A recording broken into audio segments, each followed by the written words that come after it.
Assalamualaikum warahmatullahi wabarakatuh. Alhamdulillah wassalatu wassalamu ala Rasulillah. Allahumma salli wa sallim wa barik ala sayyidina Muhammad wa alihi wa mawalah. La hawla wa la quwwata illa billah. Allahumma iftah lana wa lakum futuhal arifin bi rahmatika ya arhamar rahimin. Allahumma salli wa sallim wa barik ala sayyidina Muhammad wa alihi wa sahbihi wa azwajihi وذريته وأهل بيته رضي الله عنهم ولمشايخنا ولجميع المسلمين والمسلمات والمؤمنين والمؤمنات الأحياء منهم والأموات فتابع بيننا وبينهم بالخيرات رب اغفر وارحم وأنت خير الراحمين ولا حول ولا قوة إلا بالله العلي. Baik, ayuhal ikhwah, mari kita lanjutkan bahasan kita tentang pentingnya konsep dakwah, ruqyah dan tazkiyah dalam proses menuju kesembuhan, menjemput kesembuhan, ikhtiar kesembuhan.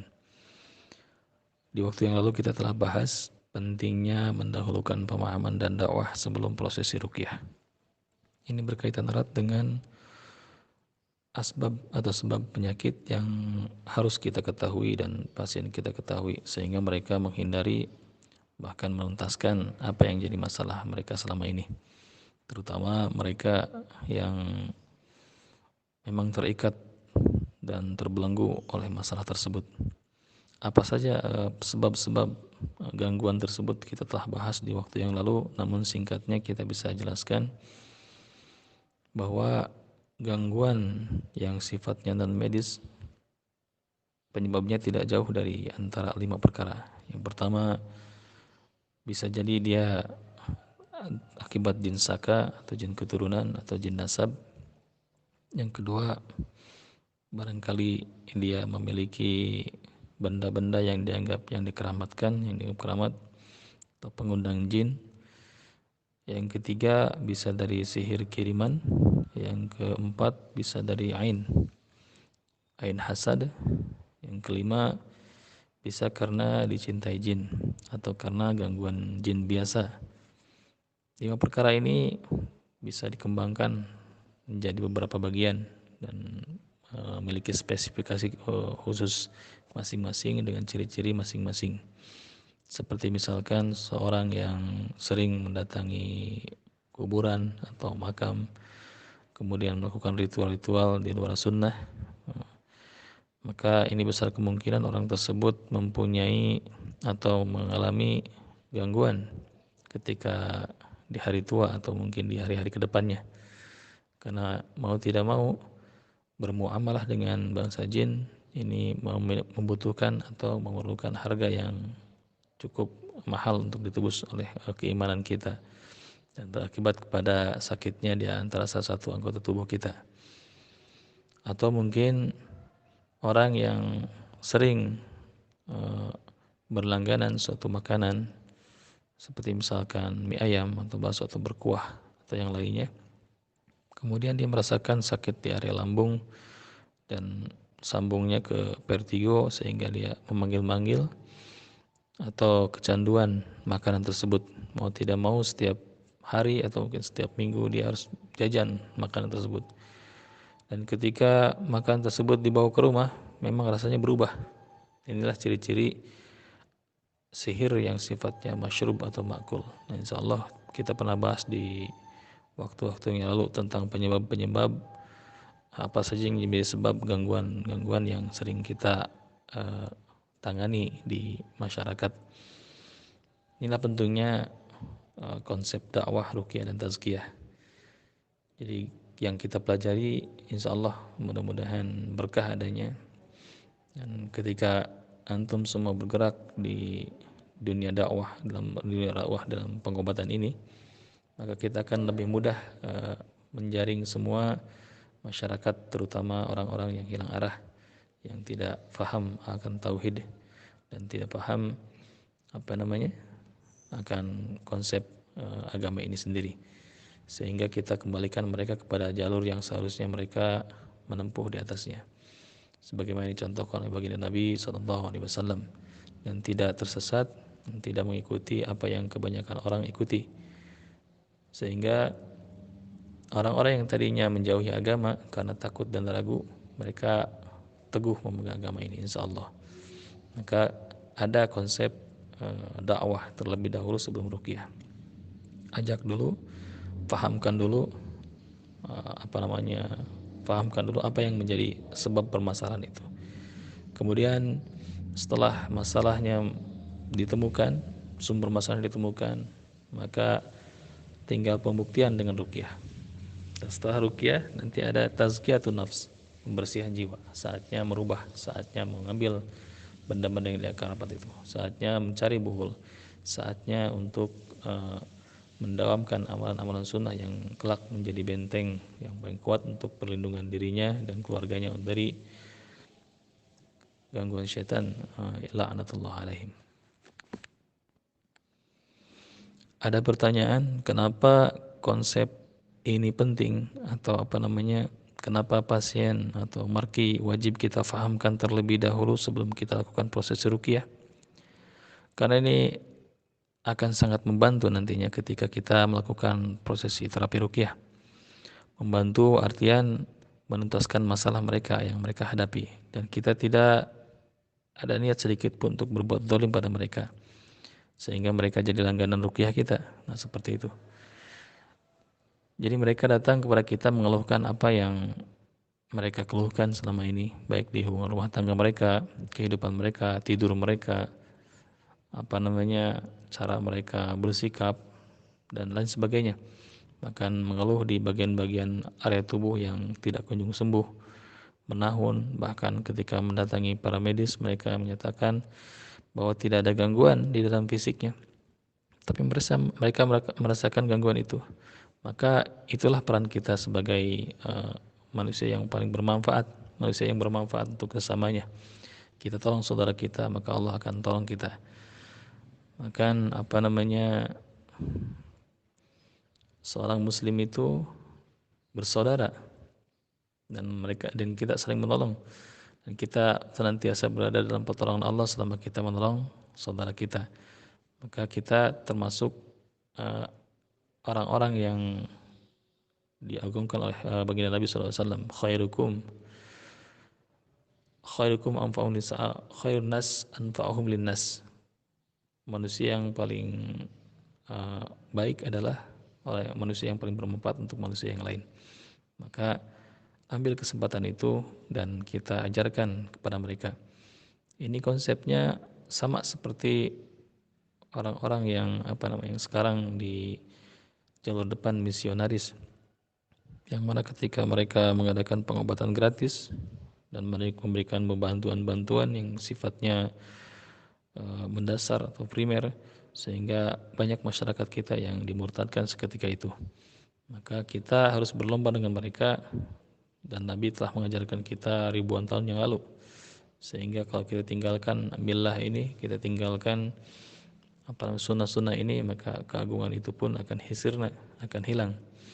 Walan tardu ankal yahudi walan nasara hatta tattabi'a millatahum. Mereka itu orang-orang Nasrani dan Yahudi tidak akan pernah ridho kepadamu hatta tattabi'a millatahum, sehingga kita mengikuti apa yang mereka, milah mereka, mengikuti apa agama mereka, keluar dari agama Islam.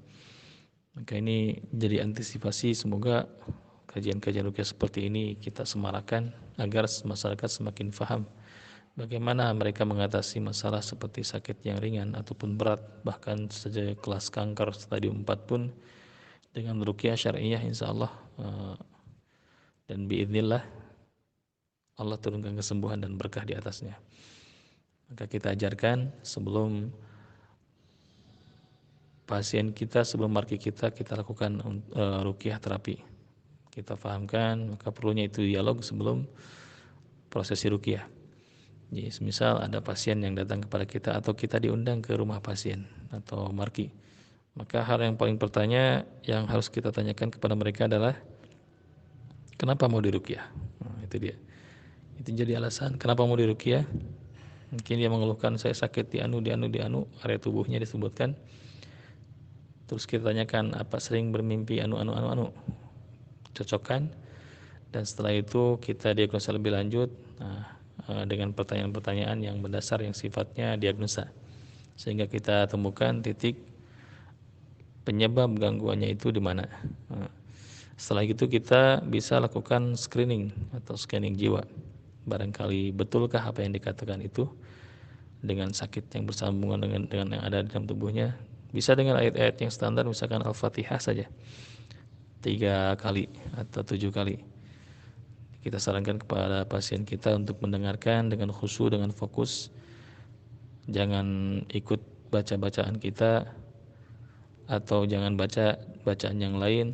Fokus, tugasnya hanya mendengarkan. Boleh terpejam tapi jangan tertidur. Kita bacakan, ini bukan bukan hipnotis, tapi kita mengecek apakah jiwanya ini ada gangguan atau tidak. Kita bacakan dengan tartil sekali di dekat telinganya. Misal seperti ini, seperti bacaan biasa. Bismillahirrahmanirrahim. Alhamdulillahi rabbil alamin. Ar-Rahmanir-Rahim. Maliki yaumiddin. Iyyaka na'budu wa iyyaka nasta'in. Ihdinas siratal mustaqim. Siratal ladzina an'amta 'alaihim ghairil maghdubi 'alaihim waladdallin. Antum bacakan di dekat telinganya dengan niat meruqyah sama seperti biasa. Namun ini bukan ruqyah tapi scanning jiwa atau screening. Kita perlu tahu, seperti ibaratkan flash disk kita masukkan ke laptop, di sana ada antivirus yang men-scanning barangkali flash disk ini ada virusnya atau tidak. Ini hanya pembuktian ada gangguankah di dalamnya. Lalu setelah kita bacakan 3 kali berulang-ulang, nah kalau di awal-awal ada reaksi, maka kita sudah langsung bisa memastikan bahwa ini ada gangguan. Misal baru kita baca a'udzubillahi minasyaitonirrajim, kemudian marki yang mendengarkan bacaan ruqyah kita bergetar hebat atau menangis atau menjerit, maka hentikan bacaan, cukup kita sudah bisa menentukan bahwa ini ada gangguan. Tapi kalau misalkan biasa kita bacakan 1 kali, 2 kali bertahap, 3 kali baru ada reaksi atau ada bergerak-gerak atau bagaimana, reaksi tidak frontal, itu pun sama gangguan. Dan kita perlu bertanya, dan marki perlunya kejujuran marki untuk menceritakan apa yang dia rasakan. Semisal setelah kita bacakan 3 kali Al-Fatihah tersebut dengan niat ruqyah atau scanning jiwa, kemudian dia bercerita, kita tanyakan apa yang antum merasakan setelah dibacakan ayat Quran, ketika dibacakan ayat Quran atau Fatihah barusan. Misal pening atau misalkan berat di punggung atau di punduk atau di area belikat sakit, nah, itu perlu kita gali karena ini berhubungan erat nanti dengan jenis gangguan yang mereka alami. Sebagai misalkan ketika kita tanya apa yang ngerasa sakit, dia mengeluh sakit di area kepala bagian belakang. Nah, kita bisa menentukan, wah ini gangguannya jenisnya jin pemakan riba. Maka kita tanyakan, apakah antum bermuamalah dengan riba? Apa kredit bunga di bank? Atau mungkin antum menggandakan uang, merentenir dan sebagainya? Atau antum bekerja sendiri di bank konvensional atau jenis-jenis ribawi yang lain? Nah, itu kita perlu tanyakan. Jika jawaban mereka iya, maka itulah masalahnya. Kita harus menuntaskan dan meyakinkan mereka bahwa bahaya riba ini sangat luar biasa. Mereka orang-orang pelaku riba ini memerangi Allah dan Rasulnya dan jadi musuh Allah. Maka gangguan itu pasti ada. Orang-orang yang memakan riba itu tidak berdiri, bahkan berdiri mereka sama seperti orang yang kesurupan. Kama yatafattasu minal mas, mereka berjalan seperti orang-orang yang kerasukan. Wa halallahu al-bai'a wa harrama riba, Allah menghalalkan jual beli dan mengharamkan riba. Bahkan dosa riba ini lebih berat daripada menzinahi ibu kandung sendiri. Kita harus pahamkan itu pelan-pelan, tapi pasti ingat, jangan sampai kita mengombok-ombok kolam untuk mengambil satu ikan. Cukup ambil ikannya dengan cara yang cerdas tanpa harus mengombok-ombok kolam. ajak mereka hijrah tanpa kita harus mencaci maki golongan yang sependapat dengan mereka. Kita perlu orang ini untuk berubah dan kembali ke jalan yang lurus tanpa kita harus menjelek-jelekan golongan mereka atau misalkan pemahaman yang telah mereka pelajari. Kita cukup fahamkan dan luruskan. Nah, itu dia konsepnya. Jadi kita tidak akan dihadang, dijegal di mana-mana ketika kita menyampaikan kebenaran, walaupun mengatakan kebenaran ini memang seharusnya kita lakukan. Maka man ra'a minkum munkaran falyughayyir biyadihi. Barang siapa yang melihat kemungkaran, kata Nabi, rubah dengan tangan. Fa illam yastati' fa bilisani. Jika kamu tidak bisa maka rubah dengan tangan. Fa illam yastati' fa biqalbi. Maka jika kamu tidak bisa juga maka rubah dengan hatimu. Fa huwa adhaful iman. Yang demikian itu selemah-lemahnya iman. Dan qaulil haq walau kana muran, katakan yang benar walaupun pahit. Nah, ini ada konsep dakwah di sini tanpa kita harus melukai orang yang kita beri nasihat. Pelan-pelan sekali dan kita buktikan bahwa memang rasa sakit itu ada karena penyebab ini. Kita bacakan Quran dan kita jelaskan, nah selama ini barangkali yang sakit yang Bapak derita ini dari riba, maka hentikan riba. Itu syarat dari kita. Tidak ada syarat kepala kerbau, tidak ada syarat sesajen, tidak ada syarat semedi, tidak ada syarat puasa tertentu, tidak ada syarat wirid-wirid tertentu. Bapak tinggal hijrah, tinggalkan ribawi, dan insya Allah akan mudahkan sehingga kesembuhan itu sifatnya hakiki. Mulailah belajar bersedekah dan jangan cintai harta riba. Keluarkan semua harta riba, sumbangkan ke jalan-jalan untuk pembimbingan jalan, pembimbingan jamban dan sumur dan lain sebagainya. Nah, untuk harta riba ini islahnya jangan sampai ke tempat ibadah, tapi ke tempat-tempat umum seperti misalkan pos ronda, seperti misalkan dibangunkan jalan yang atau aspal jalan. Nah, itu dia larinya ke sana. Karena harta ini harta haram, jangan kita gunakan untuk sarana ibadah. Hindari itu. Kita perlu bersinergi dan bekerjasama dengan mereka yang memang bergerak, dari orang-orang yang bergerak dari hijrah dari dunia riba menuju dunia jual beli yang halal, insyaallah.